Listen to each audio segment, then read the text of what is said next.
professor at the University of Southeastern Norway. My colleague here is Alexander Mercouris of the Duran.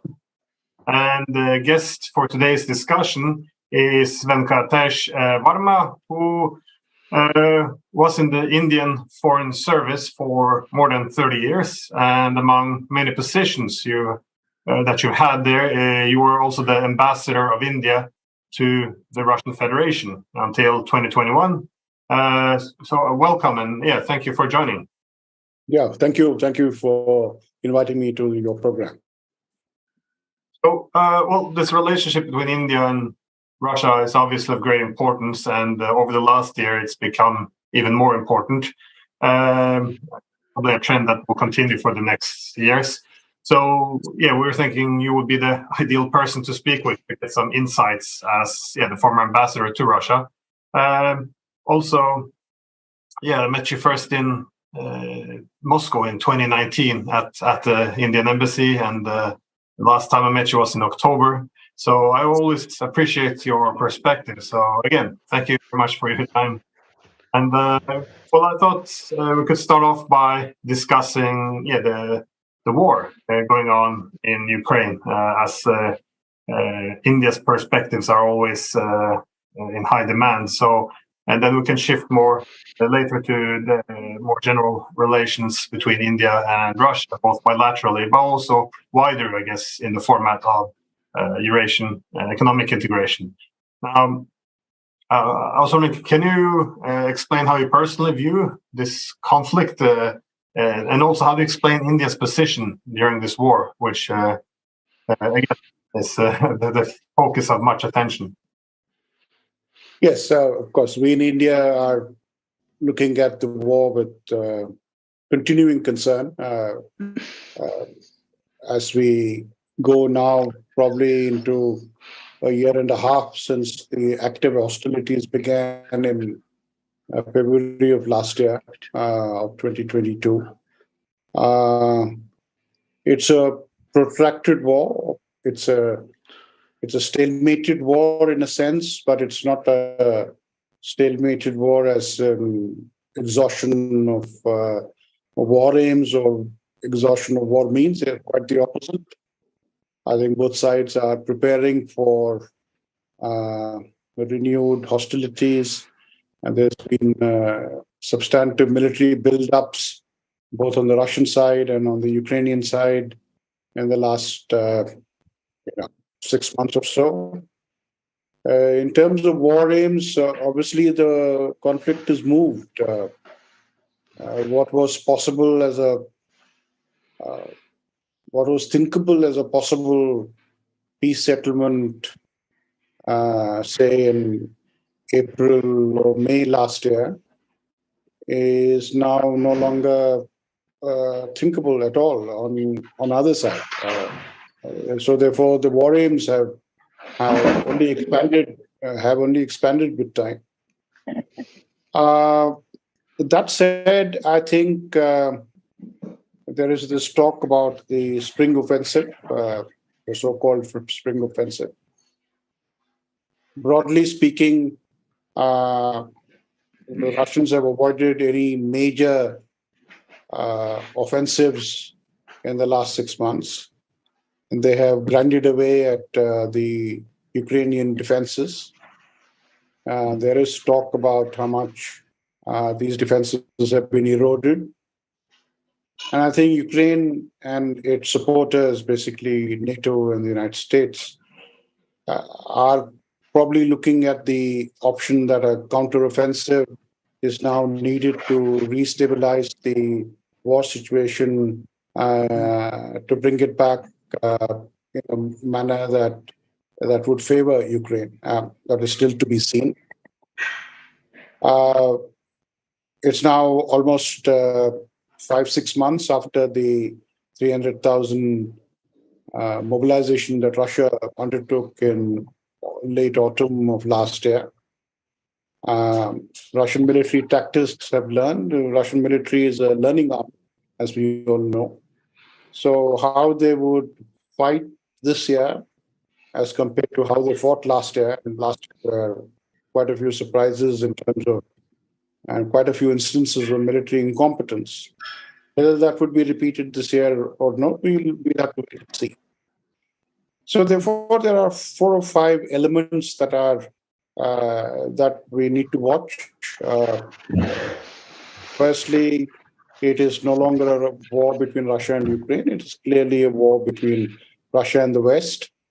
A very strong economic dimension, a cyber dimension, sanctions, energy, the issue of territoriality, how much Russia wants in terms of territory in Ukraine, and how much Ukraine will be finally required to accommodate Russian interests, is still a very open question. Ukraine's position today is that there is absolutely no territory that Russia will be able to hold. They want Russia out of every part of Ukraine. In terms of escalation, military support from NATO has only escalated, as we have seen over the last 1 year. I mean, from javelins, which were essentially defensive weapons, now there's talk about tanks. Very advanced tanks are already there. And there's also transfer of MiG-29 aircraft from NATO inventories into to Ukraine. There is also no let-up on the issue of confiscated assets of Russia. Sanctions still continue to be very tight. In fact, there's more and more talk about how assets will now be put to use in Ukraine for Ukraine's reconstruction and that sort of stuff. And of course, there is the new dimension of war crimes and the naming of President Putin and the ICC charge sheet and things like that. So essentially, what I'm saying is that a year and a half into the active phase of this current war, both war aims and war means have only escalated. So we are at a rather precarious phase in this era of conflict. And is there a glimmer of hope of early resolution? Unfortunately, the answer is no. Can I first of all say thank you very much for that very, very masterly summary, because I think this is perhaps for me the last point that you just made. No real sign of a diplomatic solution. I don't get the sense that anybody is looking for one, that any party to this conflict is in fact looking for a diplomatic solution at the moment. Certainly, there have been many attempts in the past to resolve the conflict in Ukraine through diplomatic means. None of those worked, and one can argue why. I mean, I would say quite obviously the Western side wasn't particularly interested in a diplomatic solution. They don't seem to be interested in a diplomatic solution now. The conflict goes on. And it seems to me that now, from the Russian point of view, this is my own take, the calculus has also changed. They made attempts to seek diplomatic solutions previously. The Minsk agreement obviously been the most important. But now we've reached a situation where they too have decided that a diplomatic solution is probably not something that can happen. Do you think an outside party might be able to step in and try and talk to the two sides, try to speak to them, try to suggest diplomacy as a way forward? Well, the role of outside mediation, outside facilitation, I think there was a small window in the spring of last year, late March, early April. I think that window has been very firmly shut. There is some engagement. The Turks and the UN and people like that have worked out on the grain deal, and there's been some contacts on the protection of the Zaporizhzhia nuclear power plant facilitating the IEA to come up with some sort of framework to for the nuclear safety of the plant. But war aims, I think, as we both agree, both sides have only escalated their war aims. I think the fundamental obstacle today are twofold. First is both sides retain the hope and the expectation that the military situation on the battlefield will eventually turn decisively in their favor. And that acts as an inhibitor for them to consider any partial solutions at the present moment. Now, this might change once the spring offensive period, in a sense, is gone through and exhausted. We don't know how both sides will emerge after the spring offensive phase, spring and summer offensive, to be fair. But simultaneously, there has been another trend where the government in Kyiv has categorically ruled out not engaging with President Putin and his present setup in the Kremlin. Now, while Russia has not been so explicit in its exclusion of President Zelensky in the manner that President Zelensky has excluded President Putin, but clearly Russian assessment, it appears to me, is that the government in Kyiv today is not a master of its own house, and therefore it is in Russian interest to talk to and negotiate when the time comes. The time is not now. The time is when the time comes with the actual masters of the military situation in Ukraine, which means that they will look for not just territory, they will look for not just degradation of civilian infrastructure in Ukraine, but also to weaken and possibly replace the present ruling setup in Ukraine. Whether that is viable or not, I don't know. Much will depend on how the military situation pans out. In fact, almost entirely, the positions of both sides will be related to how the military situation pans out. Before we, that's again, thank you for that. Can I now ask a specific question, and about India's position as a possible mediator? Because we've heard a great deal about China, we've heard a great deal about Turkey. India, however, is in a unique position. It is a great power. It's one of the great powers in the world today. It has very good relations with Russia, and we'll be talking about that soon. It has had good relations with Ukraine, and it also has good relations with the West. China at the moment does not have good relations with the West. And of course, from a Western point of view, and the Western powers are Ukraine's major sponsors, that means that they would not welcome Chinese mediation in this conflict. But India has positioned itself differently. It's, as I said, managed the extraordinary feat of being on good terms with everybody. Now, is there any conceivable circumstance or situation or possibility that India might step forward and play a positive role here? I mean, India has experience of mediation.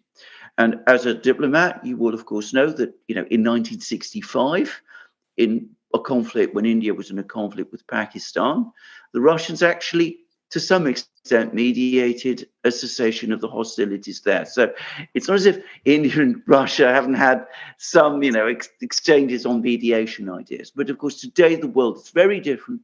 India is in a very strong position. Is that something that anybody in India might conceivably be thinking? You are right to point out that India has positioned itself well. India was always well positioned, and I think during the past year and a half when active hostilities began in Ukraine. India has maintained and, in fact, strengthened that position. It has not condemned Russia. It is deeply uncomfortable with the fact that military force has been used. Principles of sovereignty and territorial integrity are of importance to India. I mean, as part of the UN system and part of international law. But India, at the same time, has not accepted the Western narrative on Ukraine that February of 2022, the commencement of the war was completely unprovoked, and it was entirely the fault of Russia. I don't think India has bought into that narrative, and it is essentially that narrative does not relate to reality. As you yourself mentioned, there was a long period where there was opportunities for peace during the Minsk agreement, opportunities that were, in my view, not fully utilized by both sides. So war was not inevitable. Modus vivendi was possible, including, I think, the last opportunity for a modus vivendi was when President Putin met President Biden in Geneva in the summer of 21. And when the summit took place itself, there was, I think, a glimmer of hope both in Moscow and in Washington that things could be worked out. It still remains a mystery why the understandings reached at Geneva broke down by November and December of 21, and then we went into. We do have extremely good, solid relations with Russia, based on trust, based on partnership, based on the fact that our leaderships sort of know each other very well. Prime Minister Modi has excellent personal relations with President Putin. We have maintained those contacts. Prime Minister Modi has spoken to President Putin several times. He's had a meeting with him in Samarkand on the sidelines of the SCO when he did give a message, public message, that this is not an era of war. We've had contacts. Foreign Minister Lavrov has visited Delhi. Our foreign minister has been to Moscow. So diplomatically, I think we've kept the doors open, which is the right thing to do. We have also increased our economic engagement with Russia, especially in the field of oil and trade.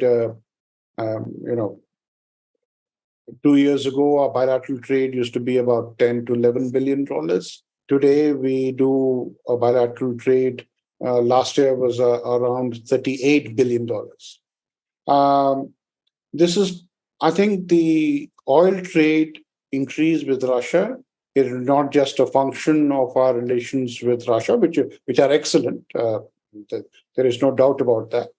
But it is also India's ability to leverage the larger operationalization of multipolarity that is emerging in the international system. We've also utilized and leveraged our good relations with the West in taking this thing forward. We also have strong defense relations with Russia, which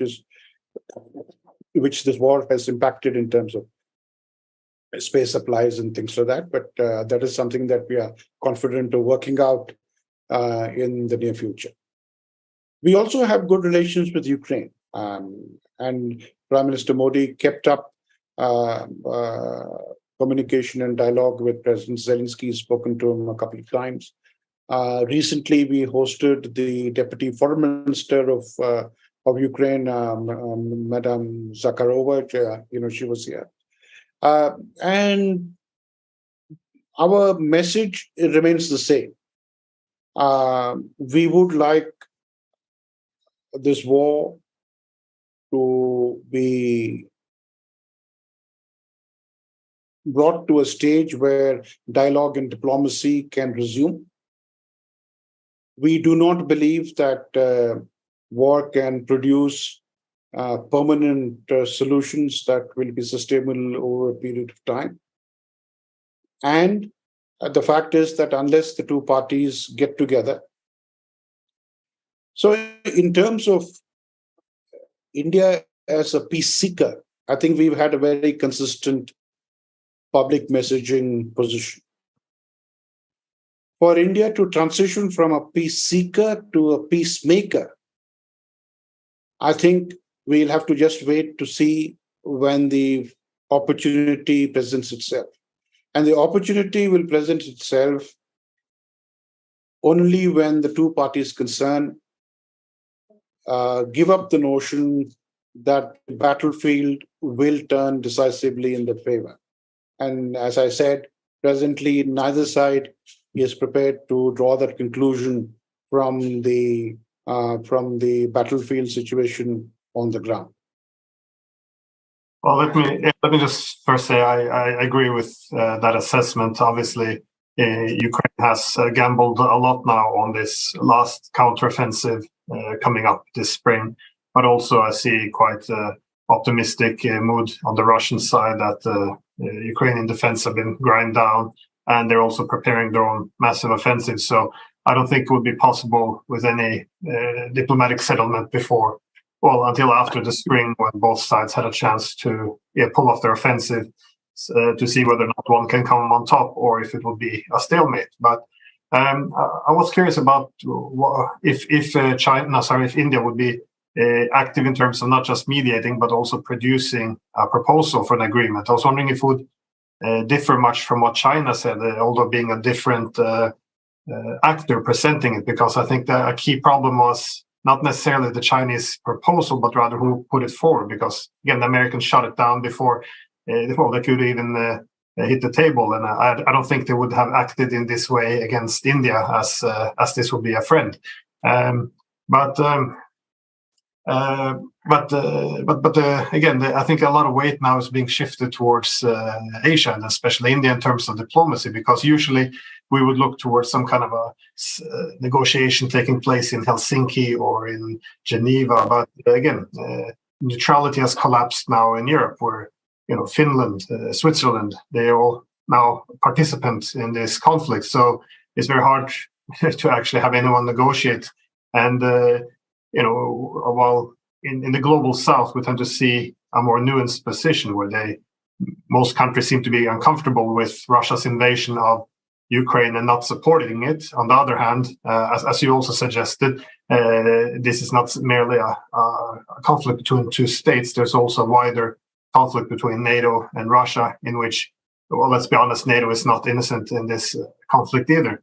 So again, there's no trust here to build any to have any diplomatic movements. I mean, here in Europe, we had Macron going to China. He was going to pressure Xi Jinping to make Putin come to negotiations, but they haven't put forward a negotiation proposal. Effectively, they want the Chinese to pressure Russia not to negotiate, but to capitulate or to pressure its defeat, which obviously they would never do.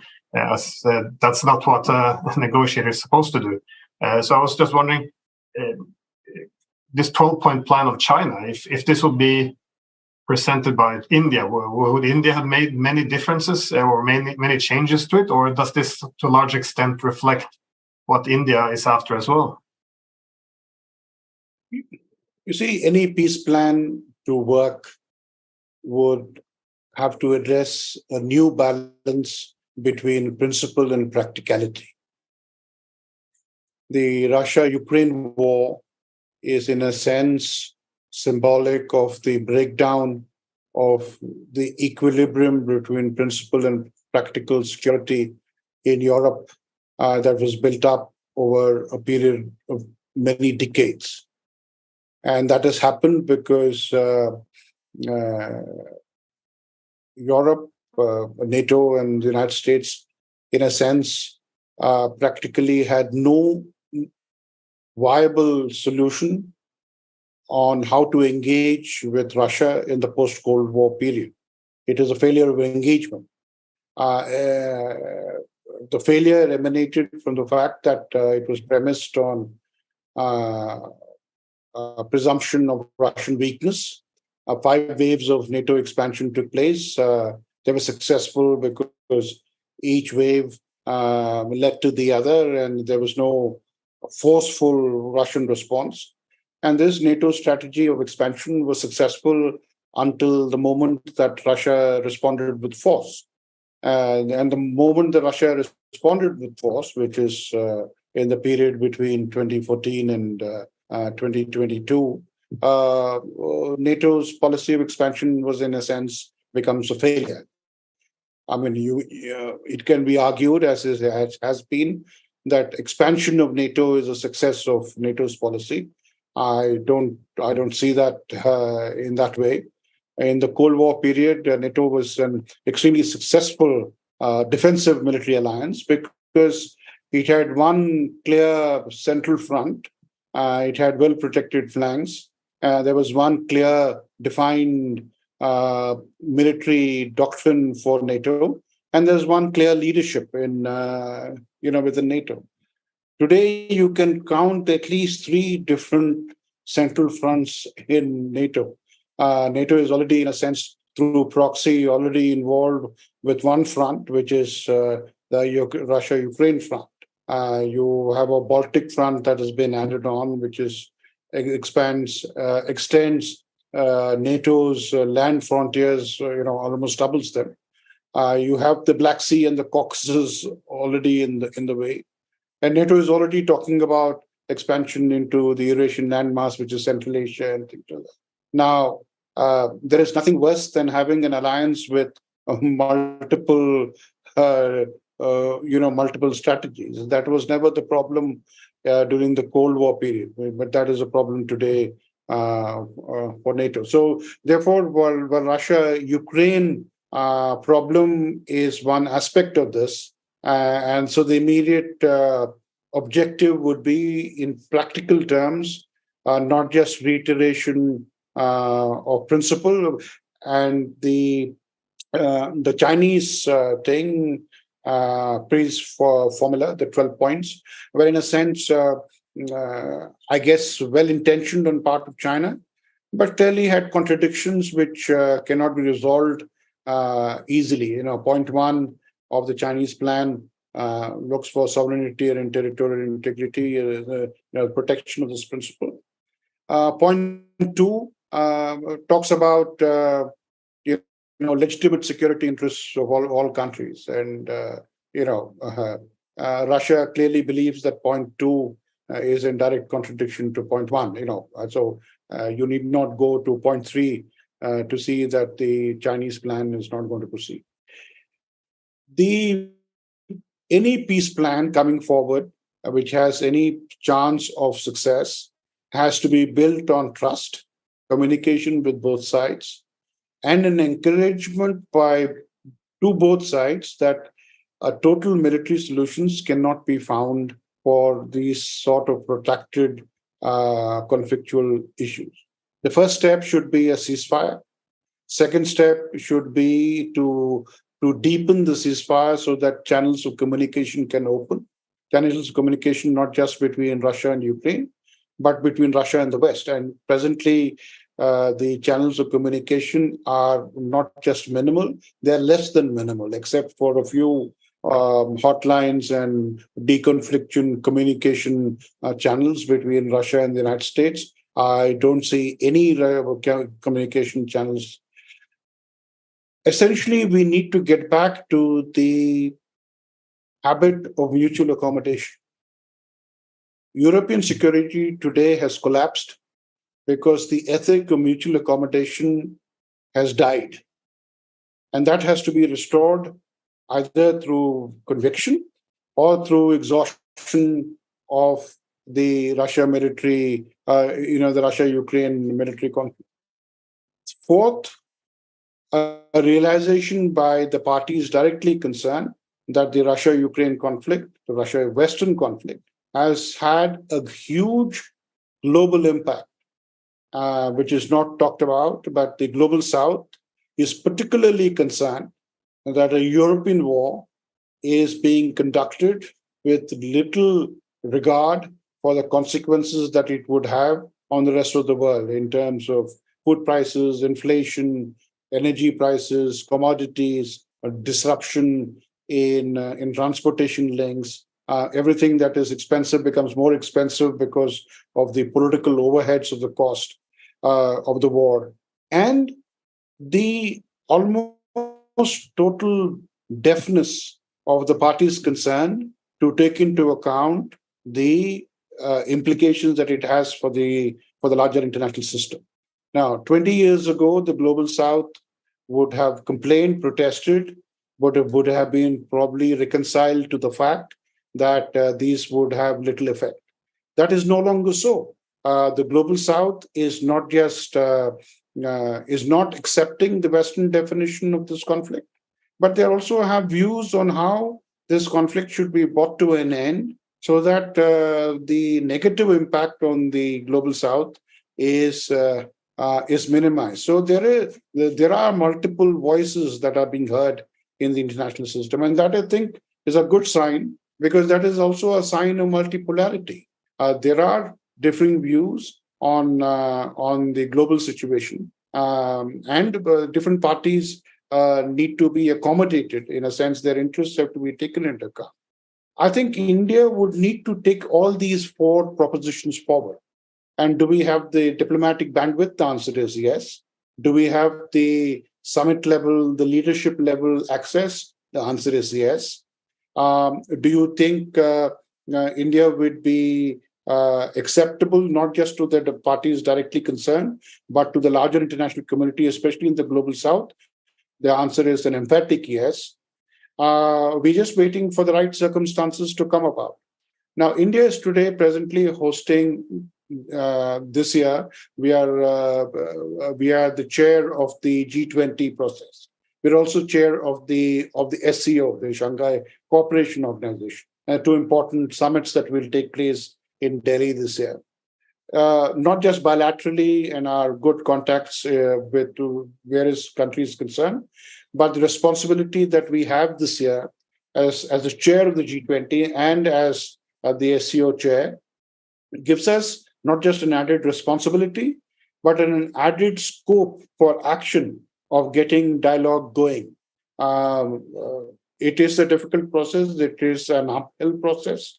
But I think India is very clear that we would not like conflict situations in which a majority of the countries in the world are bystanders. And in fact, victimized bystanders should have no say in how these conflicts are resolved. So I think these discussions are getting more and more space in the discussions in the SCO, in the discussion in the G20. And I think per se, the G7 on one side, Russia on the other side, the supporters of Ukraine on the third side, do have to now take into account that this is not a conversation that can be concluded just based on their own interests. There is a larger ecosystem, a larger global system that expects that this war be brought to a quick end, not just based on the interests of the warring parties concerned, but also based on the impact that they are having on the larger international community. I find that extremely interesting. And again, thank you. Now, you've talked very eloquently and very insightfully about the Global South, about multipolarity. Now, when one reads commentaries by Russian leaders, by Mr. Putin, by Foreign Minister Lavrov, they do seem to have an understanding that the world is changing, that we are moving towards a more multipolar system, and that if you look at their recent foreign policy doctrine, the one that they've just enumerated, they seem to talk in the same way there. They also talk about the importance of a strategic relationship between Russia And India, it's there as well as China. People talk much about the Russian relationship with China, but the Russian relationship with India is given equal weight.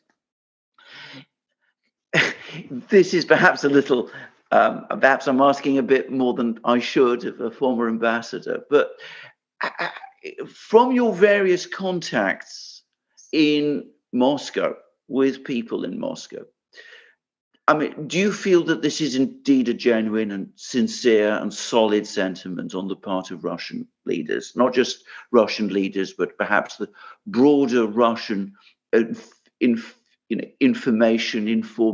commentary society, that the former superpower, which was Russia, now acknowledges that the world has changed, that there are now many poles around the world, that it's no longer a binary system, the Soviet Union versus the West, Russia versus the West. I mean, what was your feelings about the sentiments about this in Russia? You see, it's a very interesting question, and it can be sort of explained at a couple of levels.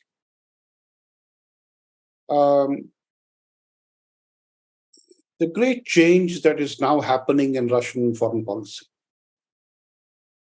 it started with President Putin's coming to power 20 years ago, but the Russia-Ukraine war and this great divide with the West, not just a divide, I think it is more than a divide, it is a schism with the West, is an extraordinarily important point in Russia's worldview.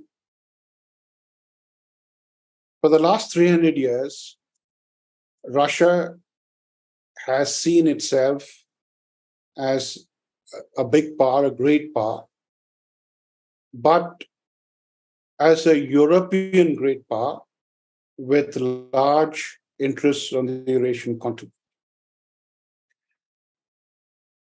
It has had various experiences of that, some not happy, some very critical for European security, some totally devastating in terms of how European security, in a sense, marginalized Russia. Russia engaged with Europe because in the international system, for the last 300 years, Western Europe was, in a sense, one of the global centers of world power because there were strong economies, industrialized economies, strong maritime powers, and in conjunction, both in the First and Second World War, with their alliance with the United States, there were truly formidable players in the international system.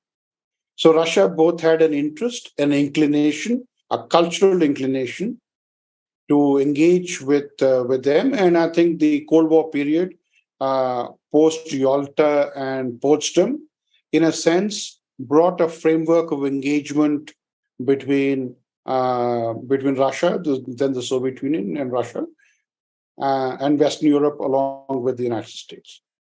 Now, the Russia-Ukraine war, events leading up to this, have in a sense completely broken down that arrangement. Russia today feels again very threatened on its peripheries. And the threat comes from Western Europe and from the United States.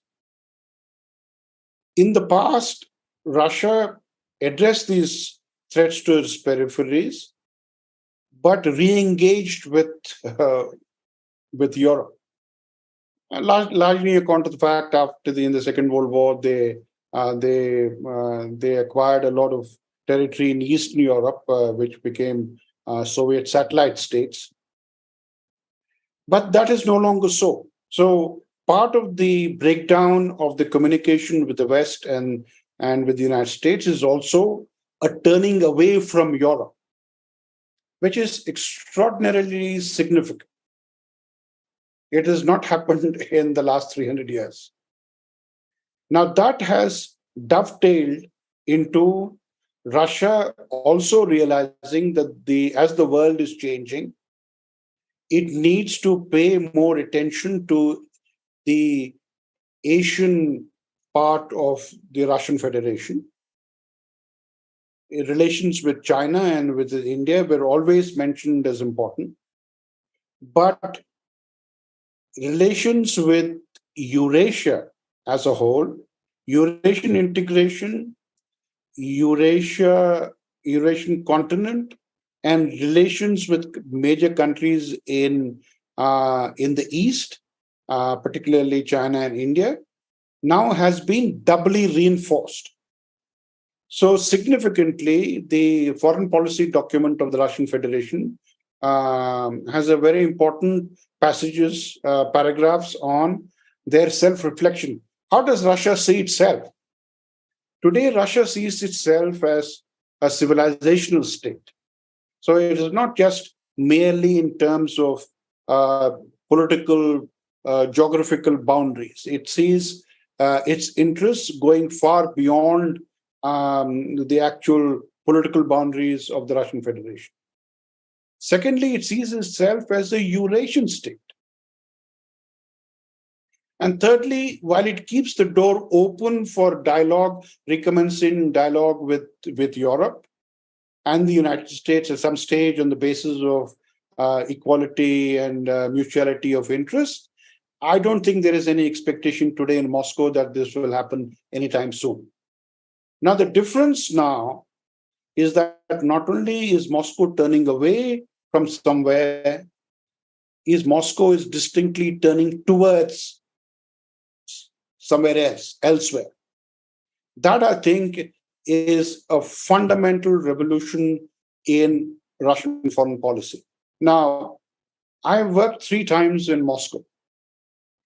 I was posted in the last days of the Soviet Union between 1990 and 92, 93. The Soviet Union and the Russian Federation were essentially Western powers in Europe. I mean, there is no doubt about it. President Putin came to power in 2000. And the first few years, Russia continued to be a Western power culturally, strategically, a Western power with strong Eurasian interests. But I think a change came about in President Putin's thinking. And if you were to ask me, what is President Putin's contribution to Russia's own thinking on Russia's place in the world, I think he has had a tremendous impact on Russian thinking on how Russia should see itself as a Eurasian power, which is not easy. The Russian elite, and our good friend Glenn Deason has a fantastic book on Russian conservatism. And the roots of Russian conservatism, many of the roots, not all the roots, lie in how to deal with their Western partners. Now, Russia's relations with China also have a separate history of their own. Today, Russia has the best 20 years of its relations with China in the last 200 years. And both factors are significant. In contrast, Russia has the best relations with India in the last 70 years. In the last 70 years, we've never had a bad phase. And you might ask, why is that so? Essentially because I think there is a strategic convergence of our global interests. You know, neither country's growth is a threat to the other country, number one. We have, in a sense, extended to each other support during difficult times. You know, the Soviet assistance to India over 30, 40 years is absolutely critical to India's development. When Russia was down and about in the 1990s, it is India which still held the trust and the hope and the confidence that Russia will bounce back And our relationship with Russia is far too important to be set aside through temporary difficulties. And that has paid us huge dividends. Not having a border, I think, is important because we avoid common problems that appear between neighbors. But in the common neighborhood, we have common interests. We have good relations with Central Asia. If we see no difficulty in, Russia sees no difficulty in expansion and increase of India's interests in Central Asia, because it seems India's influence is benign, not contradictory to Russian interests. Thirdly, India is the only country in the world where Russia has a genuine friendship, which is in the shortlist for countries which will grow the fastest in the next 10 years and are slated to become one of the largest economies in the world. So for Russia, it's an investment in India, just like India invested in Russia for its own interests. So there's a remarkable lack of clash of direct interests. There is good personal rapport between our leaders, and there is a strong public sentiment that is taking place. Now, coming to the current situation, Russia, first instance of shaking away the stranglehold of Western unipolarity was Primakov's idea of Russia, India, China. The first manifestation of the appeal to multipolarity was the RICS, RIC, and it began in the late 90s. And that was Russia's attempt. That was Primakov's attempt for a weak Russia, drawing the conclusions that the West was not in the least interested in accommodating Russian interests, except through on terms of Western dominance. So Russia, in a sense, started reaching out to the larger international system, and the Russia, India, China proposal came about. But it has now moved on. Russia, China, India is now one of the earlier manifestations of multipolarity. Now we have BRICS, and as one estimate says, that the BRICS economies are expected to outstrip the the total GDP of the G7. We have the Shanghai Cooperation Organization, and the interest that countries that are showing in engagement with the SCO and the BRICS itself is a manifestation of the strong urge for multipolarity in the international system. You have a wide range of countries which are interested. Iran is interested in joining the SCO. It has already done so. Saudi Arabia and a number of African countries from North Africa are interested. There are countries in Southeast Asia which want to be more. There are countries in Latin America, areas where there have been strong American interest. And now, so therefore, both bilaterally and multilaterally, India-Russia relations, in a sense, have spawned certain tendencies in the international system, which I think are not only positive, but are in keeping with the times of how more countries want to be engaged in decision-making at various levels. So going forward, I think we have a lot of tailwind for us. Of course, the international system is in a very difficult phase because multipolarity, when we began the process in the late 90s, the general expectation was that it would be a negotiated multipolarity, in the sense that you could sit across the table and look for a certain amount of redistribution that can be negotiated, distribution of power, of decision-making, of influence. But unfortunately, I think we are now in a phase where it appears that rather than having negotiated multipolarity. I think we are getting into a phase where it would be a contested multipolarity, and how the Russia-Ukraine war pans out will have a huge impact on how multipolarity. But the genie of multipolarity is already out of the bottle. I think it's very, very difficult now to put it back. Yeah, I found your comments very interesting. And I think that often what people, especially in the West, misses is with all the sanctions on Russia, that the assumption is often that when Russia leans towards India or China, that this is a temporary way to avoid sanctions with the plan of re-engaging with Europe as done in the past. But again, this is also linked to what we talked about before, because it was in January of 1994, you actually had President Clinton saying, if we expand NATO, we have this risk of redividing Europe again and alienating Russia. However, seemingly the consensus was that, they're only becoming weaker anyways in Russia, and they have nowhere else to go than the West. So, we don't really have to take their consideration into place and effectively, just push on. But this is... But the Russians kept on holding on to this ambition for this greater Europe, which will be an inclusive pan-European security architecture. But I think that this broke in 2014 when, in the West, our Western governments supported toppling the government in Ukraine, which kind of communicated it would not be a bridge, but it would be this front line against Russia instead.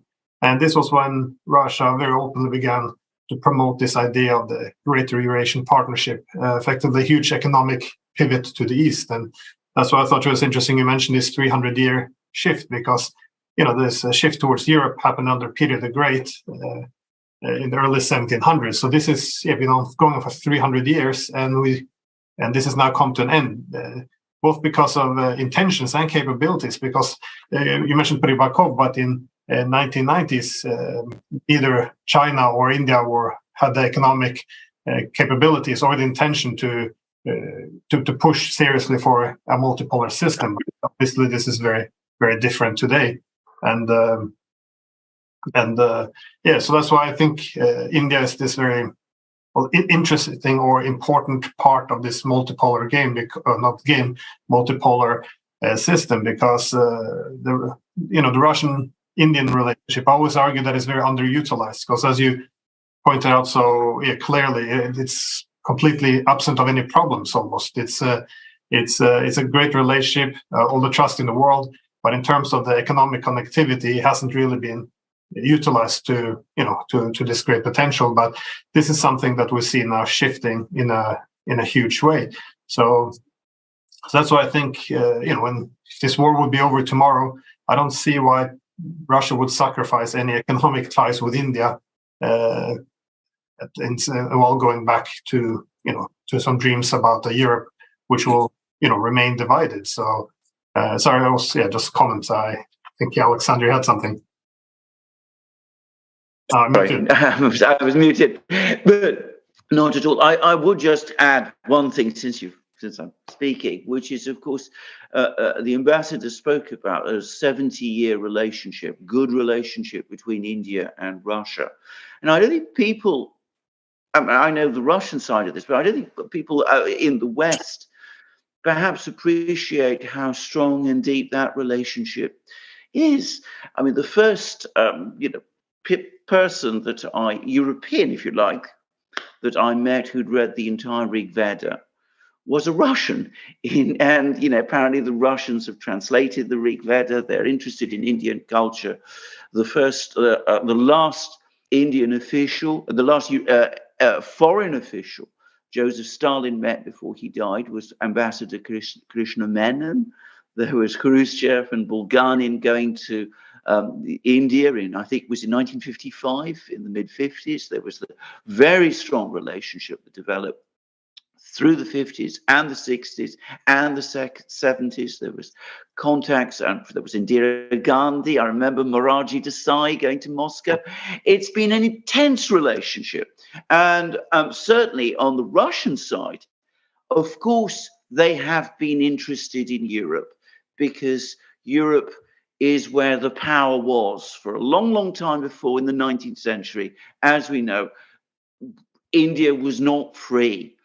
But since India became free, Indian-Russian ties have grown, and they've maintained themselves and they've sustained themselves. And there's always been that interest.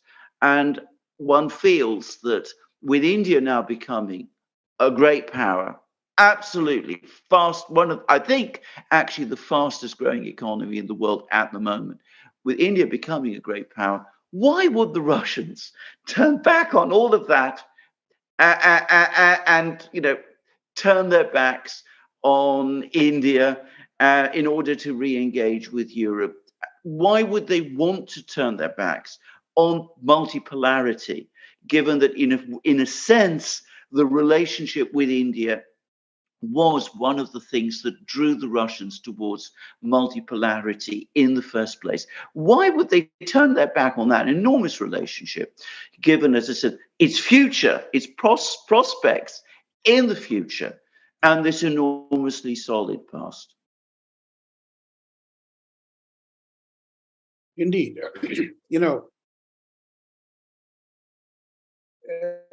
And that applies to India as well. You see, we have very critical relations with Russia in the defense sector, and that will go forward several decades. India has excellent bilateral relations with the United States and with many of the European powers. And I think it is a matter of sophistication of Russian diplomacy that Russia understands that India's rise will require its greater engagement with the West, largely on account of the fact that the restrictions that the West can impose can have a negative impact of India if India is not able to, in a sense, navigate those restrictions. And India, in the last 20 years, whether in the nuclear field, in the economic field, in the technological field, we've made tremendous strides in our relations with the United States and with key players in Europe. Russia has not seen this as a zero-sum game, provided, of course, there are a certain limits to which India's relations with the United States or with Europe are put under. India does not intend to have a military alliance with the United States. India intends to keep its own independent posture, its own independent thinking on global issues, and would decide global issues on its own merits. That is precisely, in Russian thinking, the definition of multipolarity. The Russian complaint against Europe, and sometimes I would even say the Russians overdo this, is the complete disdain that Russia today has for European countries, for countries in Europe, largely on account of the fact that they have lost, in Russian view, the capacity to think and act for themselves vis-a-vis the United States. And you could see this building up, this disdain in Russia building up on the European role in the Minsk process, on both in France and Germany and the other countries in Europe. And the way the United States has dominated the Ukrainian discourse in Europe, probably the Russians are not so wrong. I must say, they've in a sense been proven right, because though President Macron recently made a few comments on strategic autonomy for Europe, and Europe should define its own role, which in a sense is absolutely critical for the success of multipolarity. You cannot have multipolarity just confined to Russia, India, China, a few countries in the Middle East. Multipolarity has to finally emerge where even European countries need to speak and act for themselves. This does not, in our view, mean that multipolarity is instinctively anti-American. I think that is not an Indian view. And I don't think that is a European view either. And in more normal times, I would venture to say that it would not even be a Russian view. But these are not normal times for Russia, so we can't expect them to give that sort of space for with regard to their relations with the United States, because largely on account of the fact that mutual respect and deterrence between Russia and the United States has collapsed. And this deterrence, but not just nuclear deterrence, deterrence was based on the fact that there were certain things you could do and not do vis-a-vis the other country in geopolitical terms. And that geopolitical understanding was, in a sense, nailed down in Yalta and Potsdam. It was largely respected with some aberrations during the Cold War period. It started eroding after 1991, could have been resurrected again, and the Russians made this proposal of strengthening the OSCE, of having an European home. There were various proposals that came about. None of them worked. And simultaneously, the Americans systematically dismantled the various treaties that they had put in place with the Soviets and then later with the Russian Federation. And now we've come to a stage where we are at the brink of a complete collapse of the international arms control architecture.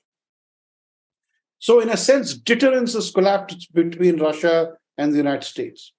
And the Russians have tried, and I would say in diplomatic terms, it's been a failure on the part of Russia to restore deterrence and good, sensible decision-making in Washington, short of using military force in Ukraine. And the earliest occasion that I think that some form of deterrence in a political sense can be restored in relations between Russia and the United States is how the battles of spring and summer in Europe, in Ukraine will pan out.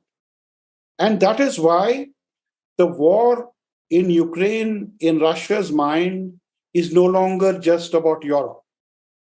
They want to reestablish their military credentials in the eyes of Washington, D.C., because all other manners of engagement have not convinced the Americans that the Russians are a worthy opponent. They're not even, they're not even an opponent. They're not just an opponent. They're not even a worthy opponent of the manner in which both sides engaged with each other in the Cold War period and for some years after that. So there is a fundamental disequilibrium in the international structure, while multipolarity is breaking out in various parts, in various forms and various parts of the world. The central problem of relations between Russia and the United States remains unresolved and is in deep disrepair because the old understandings have broken down and the new understandings are not in place. And the country that is best positioned to, in a sense, position itself and exploit this big vacuum at the heart of the international security structure is China. And that is both, in a sense, good for China and not so good for countries which are now at the receiving end of a very assertive Chinese policy. Now, you can't blame China for exploiting the openings that both Russia and the United States have provided. So from our part of the world, while in Europe, there's this contested problem between Russia and Russian concept of European security and the American concept of European security are clashing headlong in Ukraine. There is a parallel process taking place in the Indo-Pacific, in our part of the world, where China is drawing new lines reflective of its new stature, its new influence, in a manner that is more and more unilateral, more assertive, more in keeping with... So while China promotes multilateralism and multipolarity elsewhere, it actually acts in a manner that it would like to make the Indo-Pacific, our part of the world, more unipolar than multipolar. So there are these parallel processes also that we need to take into account. There too, I would say that India and Russia have more common interests than is commonly believed. For example, in Central Asia, a weakening of Russian influence in Central Asia would leave open the field after, again, a period of 300-400 years for other countries to play a role. It is true that the Central Asian states have an agency of their own. They're independent states. They have a vision. They have their own aspirations for their place in the world. But that should be done at a pace that they are comfortable with, and not in a way that, for example, Chinese assistance or Chinese assertions, not just on economic, trade, and technological aspects, but also on how various border issues that address, especially between India and China. So there is a separate set of problems that are brewing in the international system. I sometimes get when you look at India's role in the world, sometimes I get this a flashback, but the recall of the great game in the 19th century, in which you had the British-Russian rivalry for economic connectivity with India. So obviously, Britain had its maritime empire, while Russia was expanding through Central Asia to connect with India, and to some extent, it resembles a little bit with this greater Eurasia concept, in which you have economic connectivity across the Eurasian continent vis-a-vis the more American-promoted the Indo-Pacific region, in which it's more the maritime powers organizing it from the periphery. Obviously, and the difference being that India is now a subject instead of it's an object instead of it's a subject instead of an object of security. But again, as we've seen, India doesn't pick a side. It wants to engage with both formats, which is the neutral position, which I think is a good approach, I would add. But within that format, I was wondering if you could say something about this. We read more and more about this international north-south transportation corridor. It was in which you have this transportation link from Russia, Iran, and India through both railway, roads, as well as ports between India and Iran, but also Iran and Russia through the Caspian. So again, to what extent, because it seemed to have stalemated for 20 years, and then now it seems to be moving forward. And again, many in the West have seen it as a critical, been perhaps critical of it, but I was thinking in the West it should be in our interest, because in this Eurasian integration now, China is the dominant actor. You would think that it would be in the West's interest to have more diversification of connectivity, that is, the emergence of other poles. So if India and Russia cooperates in this greater, they would all have less reliance on China, and you would have more of a balance of dependence across the Eurasian continent. But anyways, there doesn't tend to be much nuance at the moment due to this conflict. But I was wondering if you could say something about this international north-south transportation corridor, and in terms of to what extent it has significance for India, what would be the complications, opportunities, risks, and such? You see, Eurasian integration and Eurasian connectivity was a fact of life. In fact, was the reason for its vitality in history 500-600 years ago. That connectivity broke down for various reasons, including the spread of various empires, and the British Indian Empire was there for almost 300 years. So, in a sense, as we engage with Eurasia, we are only re-establishing linkages, not just in terms of trade routes, in terms of physical connectivity, but also in terms of people's cultural and civilizational connectivity. Tibet today is the home to religions whose histories connect more with India than with China.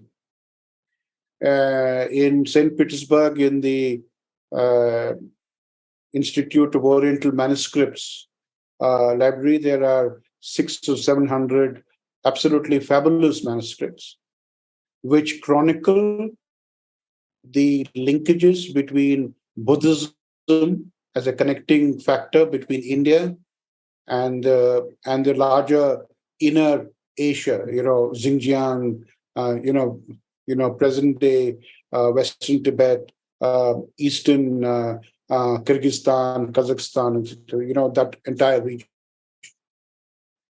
The North-South corridor began about 20 years ago, and it was intended as a way for trade connectivity between India, not just India, but also from the Gulf, from Southeast Asia, connecting through Iran and connecting onto the Russian rail network.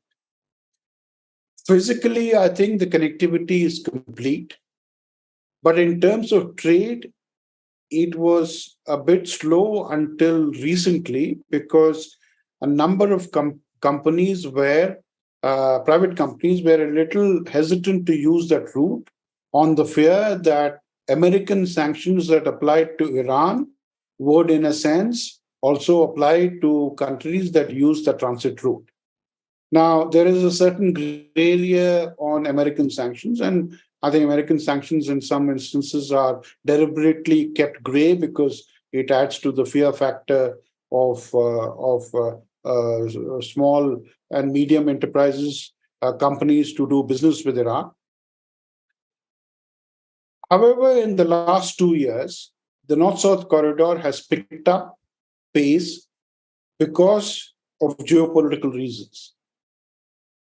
As the well-established European linkages of transportation from Russia have been either closed down or have been suspended, there is a greater incentive both for Russian exporters and importers, but also for companies in Central Asia, in Iran, and in the Caucasus, Armenia, Azerbaijan, and Georgia to complete the entire Trans-Caucasus region. Trade along the North-South corridor route has, I think, risen almost 100%. 100% increase in the number of containers that are now moving through. But that fits into a larger reorganization of trade, energy, and connectivity routes as a result of the Russia-Ukraine war. Russia is now placing more emphasis on the Caspian Sea connectivity. Caspian Sea was considered one of the backwaters of the world, just confined to the countries which are neighboring the Caspian Sea. The Caspian Sea has become hugely important now, just like this Black Sea has become hugely important. The Black Sea and the Caspian Sea were seen as adjunct to the Mediterranean and the Indian Oceans. Now they've become hotspots of activity in their own right. And I think these sort of connections are being done and redone. There is high priority importance that India is attaching to. India has already built a port called the Chabahar port in Iran, which is useful not just for the North-South corridor going up into Central Asia, but is also useful for for connecting into Afghanistan. Armenia and Azerbaijan both are very much interested in contributing to the success of the North-South corridor because transit, it is a good boost to their own economies, but it also gives them transit fees, which is a huge income earner for them. So I think geopolitics is adding a new driver for older projects such as the North-South corridor to take place. There is another project that India and Russia are cooperating, which is to revive an old maritime connectivity between Vladivostok and the eastern seaboard of India, which is Chennai, and other ports on the eastern seaboard. This was announced by Prime Minister Modi when he was there in Vladivostok in 2019. Initially, there was not much interest commercially, but after the Western links have been broken down between Russia and Europe, there's a huge amount of interest on what can be done by Russia through its eastern seaboard. So the Chennai-Vladivostok maritime corridor is also now going to pick up. Ambassador, this is all, again, I mean, it makes one in Europe feel to some extent that lots of things are happening that we don't really have much understanding of, and that the world is sorting itself out and moving forward, and we are still very much stuck on some provincial matters in some ways in our own issues. But anyway, I don't want to talk too much about that. I wanted to ask another question, because when I was first started to engage in Russian matters, this is more in the early 2000s, if I have to say, political matters. I mean, I remember that at that time, the Russians very much, they wanted to improve relations with China, but they wanted to have good relations with the West as well. They did not want to commit to one or the other, because obviously China is a much bigger country, it's a much bigger economy. Any relationship between China and Russia is not going to be an alliance of friendship of complete equals, whatever people may say, I mean, whatever denials there are about this. Now, the relationship with the West hasn't worked out, and it doesn't seem to me that it's going to work out in the future. Could that role, from a Russian point of view, and I want to stress this is not Russia siding with India against China, or China siding with Russia against India, but could it, from a Russian point of view, the fact that there's going to be at least an equally strong relationship with India, this country that, as I said, the Russians have this long, very friendly relationship with, could this establish a balance with India again playing, if you like, the polar, the stabilizing pivot. So Russia, India, China, Russia, but this creates a kind of stability and a kind of stable situation in of itself. And as I said, the Russians that way are able to maintain some of that strategic autonomy, and independence, which they so greatly value, and which they're so dismissive of the Europeans for having given up. Well, the Russia-China relationship is hugely important for Russia. They share a very long border. From the Russian point of view, a settlement of the border in the year 2000, 2001, 2002, and the conclusion of the treaty saying that there are no more territorial problems and claims between the two countries is hugely important. Nothing can be more important for Russia than a quiet, uncontested border with China. Because compared to the nightmare that they have in Ukraine, if the Russia-China border issue were to become, in a sense, active again, that is a nightmare of a completely different magnitude. But beneath that, the very shrewd Russian mind is very clear that good relations with China presently is important for Russia.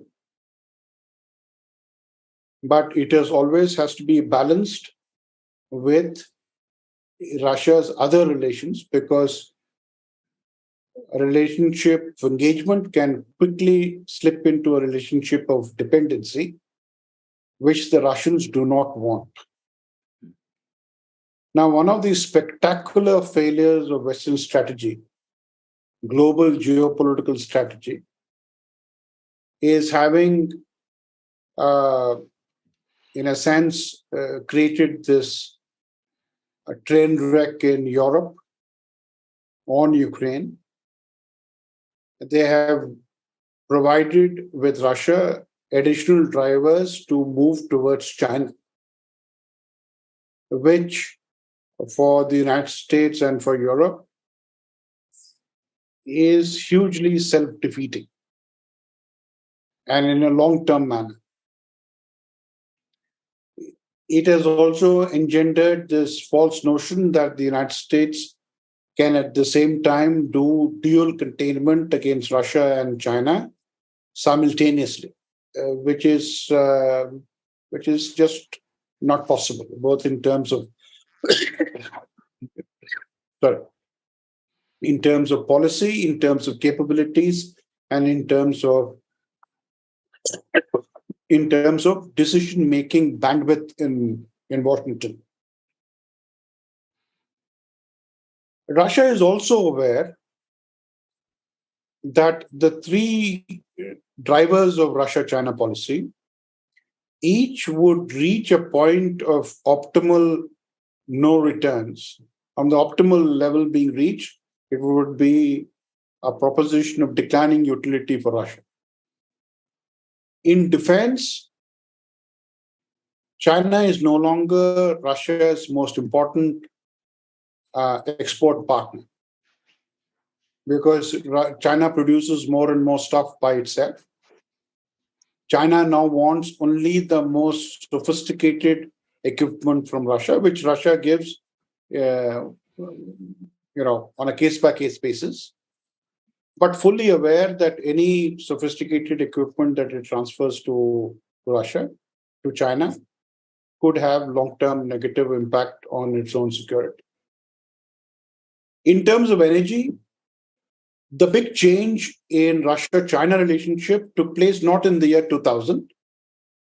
It took place in the year 2024, when Western sanctions, Western pressure on Russia reached a new phase after the events of Maidan and Crimea in 2014, 2015. So Power of Siberia 1, which transports about 50 billion cubic meters of gas from Russia to China, is a product of the post-24 period. Russia engaged with China on this, which is long-term preferential energy supplies, but is fully aware that if this were taken forward in an open-ended manner, in the long term, it would be self-defeating for Russia, because it cannot have China as its sole customer. It would be a single customer market, and China would not only dictate the price, but also the quantity of which it would import from Russia. Now, that dilemma has re-emerged in a very major way after the European and Western sanctions on Russian energy, because if Russia had about 260 billion cubic meters of gas that it was earmarked for exports to Europe, are now will come down to a trickle, and that all that gas is now available in Russia. Now, the second project that they're trying to do is the Power of Siberia 2, which is another 50 billion cubic meters of gas. The key issue is not that China would be is an insignificant customer for Russia. The key issue for Russians is whether China would become an exploitative customer, that it would dictate not just the quantity, but also the price. And if China were the only customer for Russia, then Russia would have no option but to sell gas on terms that China would dictate. Clearly, Russia does not wish to be in that position. Third, Russia has emerged as a very major agro producer, and in terms of agro exports, it's a very major exporter of. And one of the main markets for Russia is China. Fourthly, the relationship between President Putin and President Xi Jinping is vitally important for them. It's a relationship that they have cultivated, and it's very clear that unless you have a good relationship with President Xi, relations with China today are impossible. Russia has that advantage because it has, they have invested in that. Fifth, and the most important, do Russia and China see the United States threat in the same way? The answer is yes and no. In terms of their commonality in a threat perception, Russia and China see the United States as an aggressive power, which is nibbling away at the peripheries of each of these countries. The peripheries of Russia and Ukraine, in its space of what Russia considers important to itself. And, the biggest periphery for China is the problem that is emerging on Taiwan. This may not be entirely true, but this is how the two countries perceive. Now, is there something that the Russians can benefit from China vis-a-vis the confrontation with the United States? The answer is no, because the nature of confrontation of Russia with the United States is very different from the nature of confrontation that China has with the United States.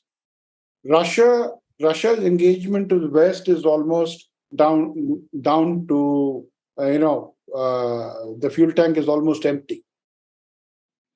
China does $1.4 trillion worth of trade with the United States and Europe.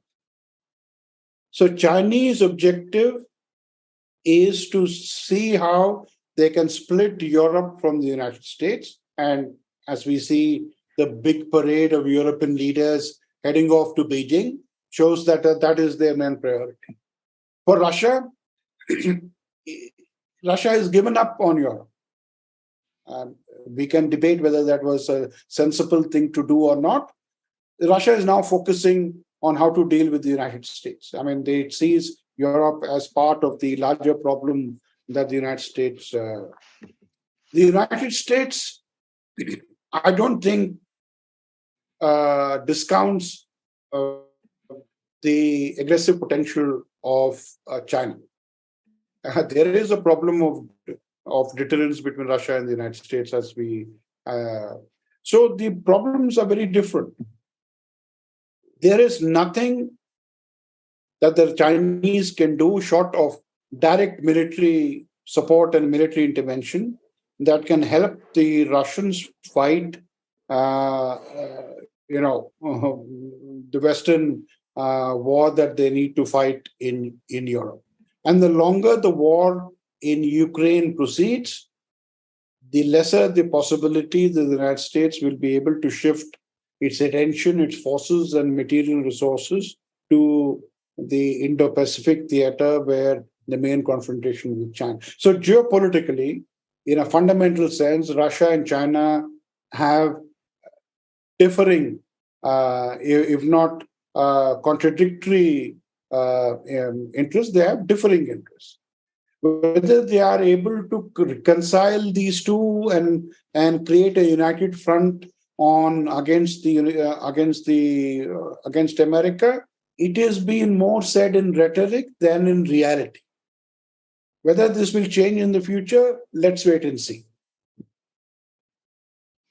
Yeah, I like what you said about the role of India, though, which makes the relationship between Russia and China easier as well, because obviously this asymmetrical interdependence between them, that is, Russia being more dependent on China than China is on Russia, obviously can create some apprehensions in Moscow. And I think that's why it was also beneficial to see India enter organizations like the Shanghai Cooperation Organization, because back when there was a security organization purely, Russia was seen as having an advantage or leadership, if you will. But once it began to become an economic institution, taking on its economic competencies, we saw that the mantle effectively passed over to China for leadership. And my feeling in Moscow, at least, was always that Russia had made its peace with China being the stronger economic power, but they would not accept any dominance. And again, the difference between dominance and leadership would be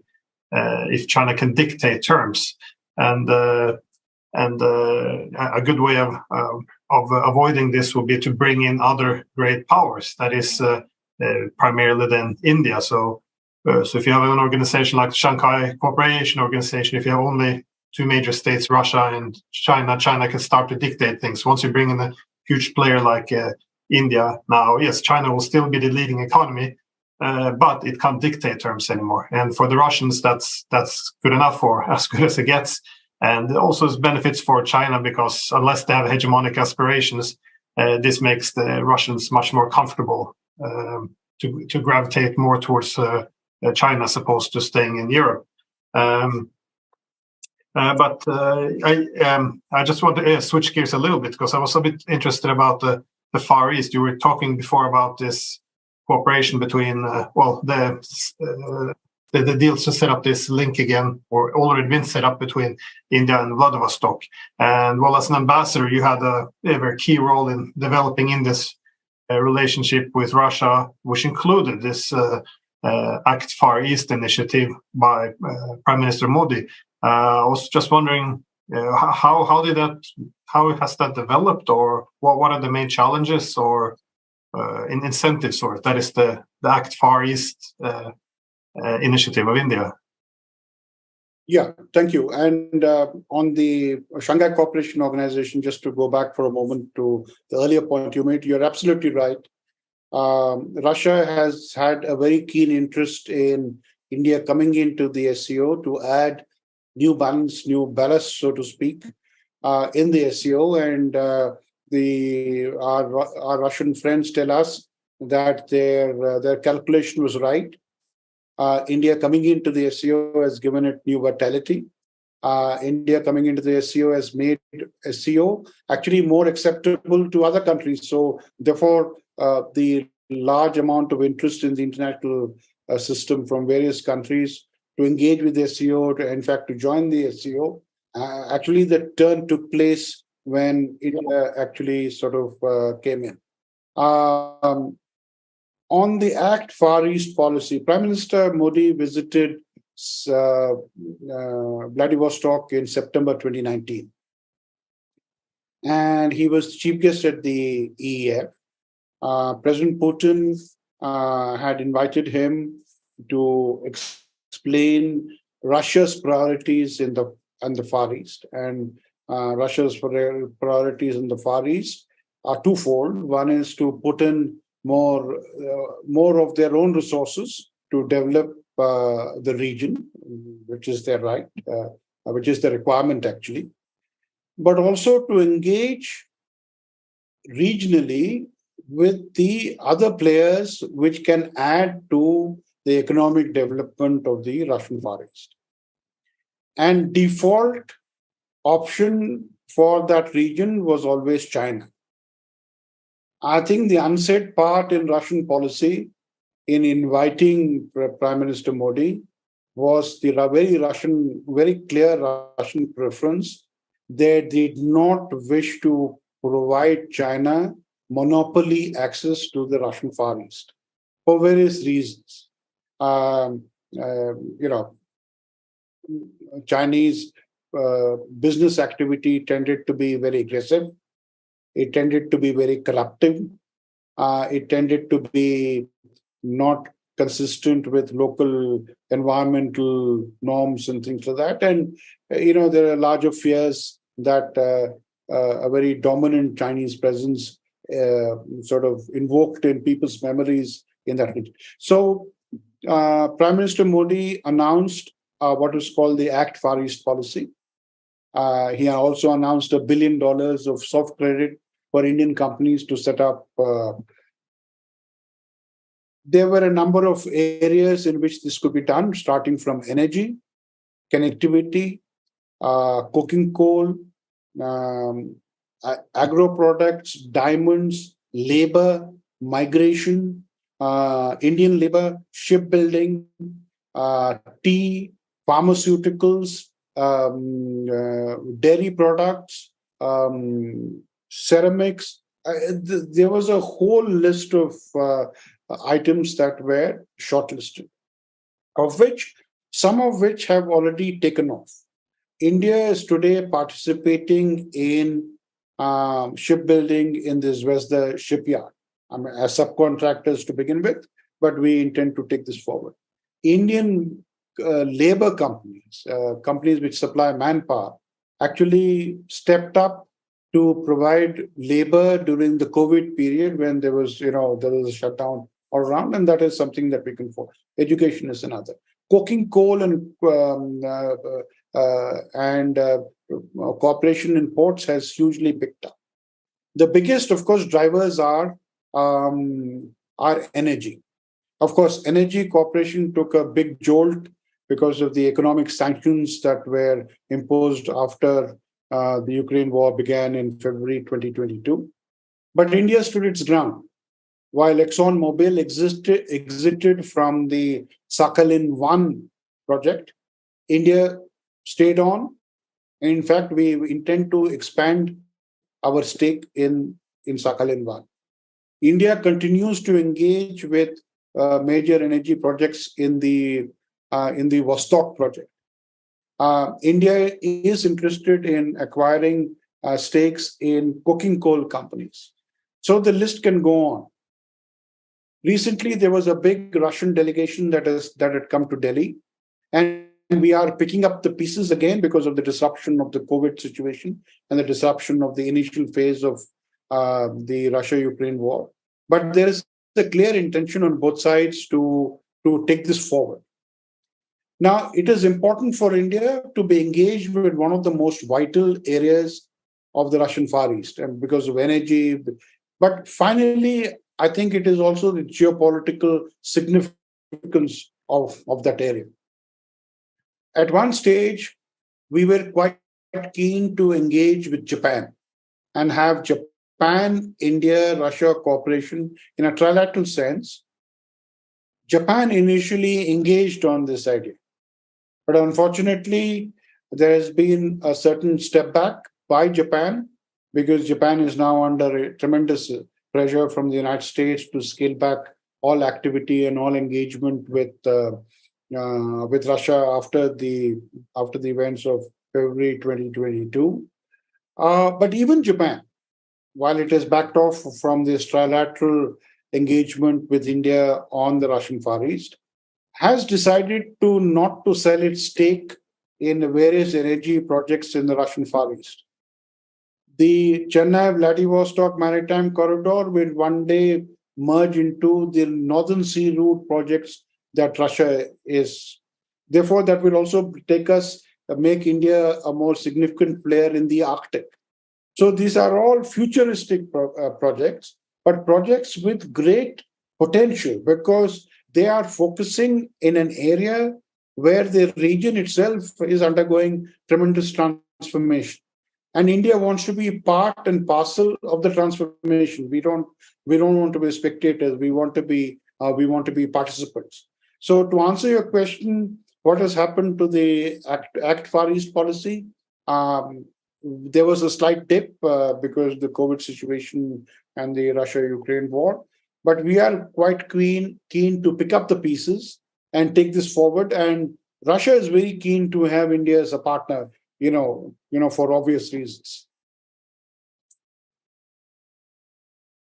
What you said about this, I think a lot of it also applies to Central Asia. Well, as you touched on already, this, because if there's only two players there, China and Russia, then the fear is that it could take on a zero-sum dynamic where one gains, the other one loses influence. But again, this entry of India is then beneficial simply because it just like in any Westphalian balance of power system, it prevents anyone from dominating, and then everyone can it eases the pressures on each state.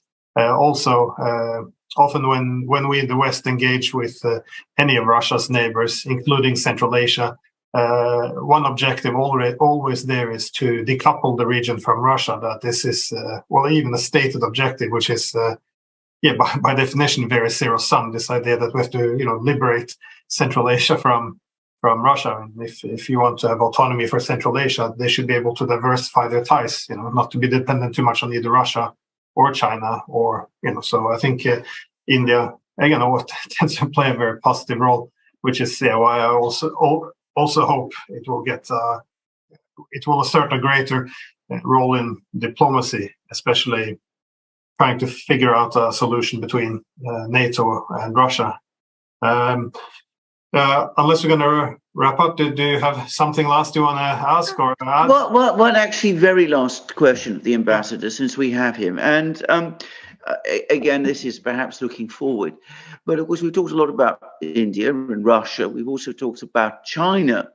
And sort of closing the circle, if you like. I mean, what are your feelings, Ambassador, about the possibilities of a improvement in Indian-Chinese relations? I say that because, of course, there have been times since independence when Chinese relations and Indian-Chinese relations have actually been very warm. There was a time in the 1950s when the two countries worked very closely together, or seemed to, and there seemed to be a good relationship between Zhou Enlai, who was the Chinese prime minister at that time, and Jawaharlal Pandit Nehru, who was, of course, India's prime minister. Is there any prospect, in your opinion, or at least is there any feeling in India that perhaps one day, perhaps not soon, perhaps not tomorrow, but someday, we'll start to see some kind of moves towards a reconciliation between these two great Asian states? And just to mention, I mean, you mentioned the role that Buddhism from India, in Buddhism originated in India, played in Central Asia. Anybody who has any knowledge of China knows the enormous influence of Buddhism in China too. And of course, Buddhism came to China from India. So just that one question. Yeah, sure. Of course, India and China would need to find a way of working together if there is to be an Indo-Pacific region that is stable, prosperous, and secure, and a global situation that is also has a new equilibrium with the contribution of both India and China. I would say that 10 years ago, the chances of this were much brighter than presently, because there is a certain transformation, the change that has taken place in China in the last several years, where there is a certain impatience in Chinese policies and Chinese actions abroad, especially in creating a space that is unilaterally determined and asserted by Chinese leadership. That has become more pronounced now in the recent past. It's partly that is that it can be related to the fact that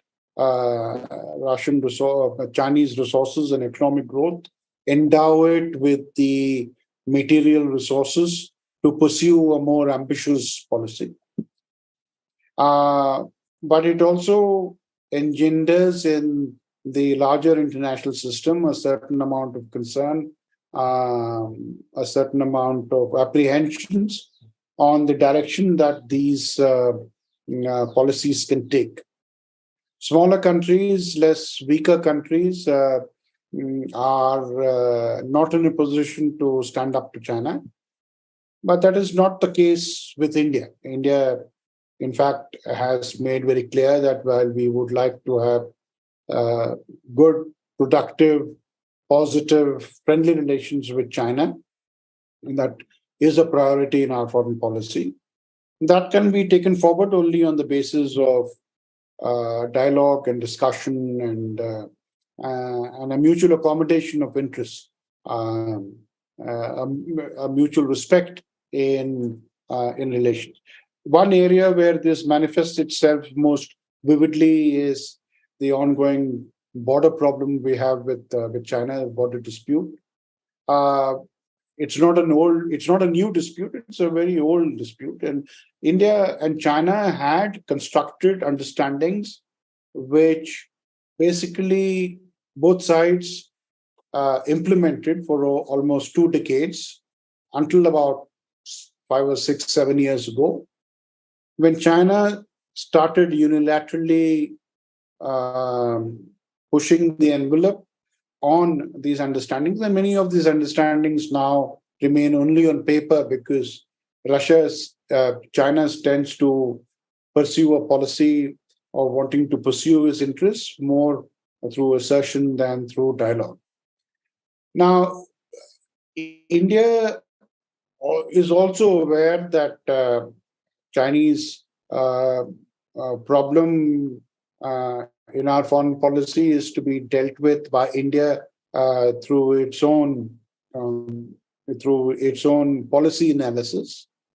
We do not wish to become a handmaiden for other countries in a conflictual relationship with China. So it is, we don't carry other countries can against China with China, but our interest with China is something that we will take forward. So while we engage with China in somewhat limited manner now than in the past, we do engage with them in the SCO, in the BRICS, in the G20. They'll be an important player. Here again, I think the answer is very clear. India does want to have good relations with China, but this cannot be only on China's terms. And that is something that China will discover in the international system. The broader acceptability of China in the larger multilateral system will come if China were to prove itself to be different from the previous big powers. I mean, no major country in the world wants to displace one old-time big power and replace it with a new-time big power, which acts exactly as the previous. The global South would be, would not be in favor of this. I wish the Chinese had the good sense and the wisdom to make this difference. But the fact is that China has risen. It is one of the big players in the world. But China should also realize that the space that it wishes to occupy also belongs, in a sense, to India, because India is also, in a sense, reoccupying space in the international system that it had. 300 years ago, India and China, between them, constituted more than 30-40% of the world's GDP. Put together, I think it was almost 50% of the world's GDP. From that, we fell to almost 3, 4, 5% of the world's GDP. Slowly, we are now regaining. We've seen China's rise. India's rise is also inevitable. But I think it's good for us and good for the world that the Chinese, in particular, do not see this as a zero-sum game, that anything that India gains is at China's expense. That is not so. But we would also not like to believe that the sole purpose of multipolarity is to crown China as the preeminent world power. That is clearly not on the cards. Thank you so much. Ambassador, I wanted to just thank you for your excellent answers to all our questions, to my questions. Glenn? No, I just want to say the same. And that's one of the things perhaps that surprised me a bit over the past years, that more hadn't been done to improve this relationship between China and India, especially now that we see China on this huge diplomatic peace offensive, that this wouldn't be a priority, because obviously if Chinese-Indian relations would unravel, then we might alienate in India, make it vulnerable to some kind of a American-led anti-Chinese initiative. Meanwhile, if India and China can resolve, for example, these border issues, you would have the two giants. They both seemingly have so much to gain. So, again, hopefully that's to come. And it is perplexed me a bit, because it seems like there would be all the systemic incentives would be in place there for these two countries to begin to harmonize their relations. Anyways, we've taken almost 2 hours of your time, so I just want to thank you so much again, Ambassador, for your time to discuss with us. It's been a great pleasure, and I hope to see you again. Yes, hopefully this year if you're attending any of the same conferences.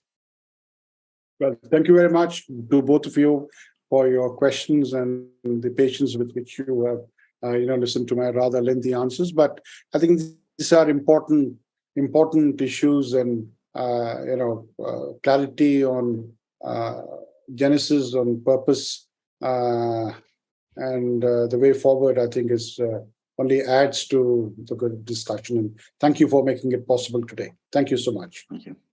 Thanks again.